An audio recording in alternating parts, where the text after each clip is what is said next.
Hey loves, I'll be showing you how to make a structured puff sleeve without elastic. Yes, cutting out your basic sleeve. I'm using my length is going to be 10 inches, and I'm going to also be drafting out basic sleeve with 2 inches up and 2 inches down. Make sure to indicate your notch for where you want your gathering to stop. Here I'm just notching 4 inches to indicate where I want my gather to stop below. Then you gather from one notch to the other.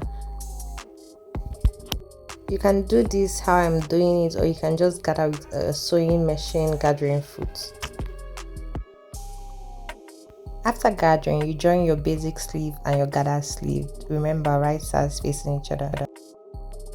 Now this is how it should look after gathering. And now to connect our sleeve lengths, I just folded once and then folded the other side. This will hide any form of raw edges. So you can see our sleeve is almost complete. Now to do the top part, remember we made notches. Now you gather from one notch to another. I pleated mine and this is how it came out. It's looking so beautiful and very structured. Don't forget to follow me guys for more tips.